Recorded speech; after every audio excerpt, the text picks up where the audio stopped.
Me ആണോ I ആണോ ഉപയോഗിക്കേണ്ടത് ഇംഗ്ലീഷ് സംസാരിക്കുമ്പോൾ എന്ന് സംശയമുണ്ടെങ്കിൽ ഈ വീഡിയോ കാണുക. ഞാനും എൻ്റെ ഭാര്യയും കൂടെ ഒരു പാർട്ടിക്ക് പോയി എന്നെങ്ങനെ പറയാൻ പറ്റും? Me and my wife went to a party എന്ന് പറഞ്ഞാൽ തെറ്റാണ്. My wife and I went to a party എന്ന് പറഞ്ഞാൽ കറക്റ്റാണ്. അപ്പോൾ ഇത് നമുക്കൊന്ന് ഇന്ന് റെഡിയാക്കാം.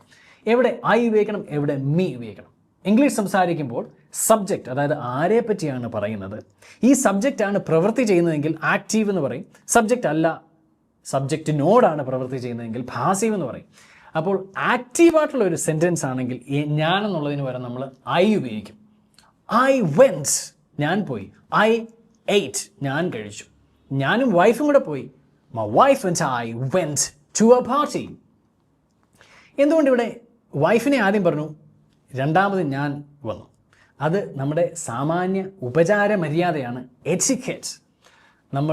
നമ്മുടെ പേര് അവസാനം പറയുന്നു, മറ്റുള്ളവരെ ആദ്യം പറയുന്നു. അപ്പോൾ my wife and I and my wife അല്ല, my wife and I went to a party. രണ്ടാമത് പാസീവ് ഫോർമേഷൻ. ഇവിടെ ഐ അല്ല പറയുന്നത്, മീ ആണ് പറയുന്നത്. They gave me a box of chocolates. They gave I a box of chocolates എന്ന് പറഞ്ഞാൽ തെറ്റാണ്. മീ റിസീവിങ് എൻഡിലാണ്, ഓബ്ജക്റ്റ് ആണ്, റിസീവ് ചെയ്യുന്ന ആളാണ്, പാസീവാണ്. നമ്മളിവിടെ ഒന്നും ചെയ്യുന്നില്ല. അപ്പം എനിക്കും ഭാര്യയ്ക്കും ഒരു ബോക്സ് ചോക്ലേറ്റ് തന്നു എന്നിങ്ങനെ പറയും. They gave my wife and me, I അല്ല, they gave my wife and me a box of chocolates. അപ്പോൾ ഇത് പ്രാക്ടീസ് ചെയ്ത് നോക്കുക. അടുത്ത പ്രാവശ്യം സംസാരിക്കുമ്പോൾ ഐ അവസാനം പറയുക. ആക്ഷൻ ചെയ്യുന്നെങ്കിൽ ഐ ഉപയോഗിക്കുന്നു, റിസീവിംഗ് എൻഡിൽ മീ ഉപയോഗിക്കുന്നു. കൂടുതൽ അറിയാൻ വേണ്ടി നമ്മുടെ ഓഫ്ലൈൻ ഓൺലൈൻ ക്ലാസ്സുകളിൽ ജോയിൻ ചെയ്യുക. അടുത്ത വീഡിയോയിൽ കാണാം. Take care, by.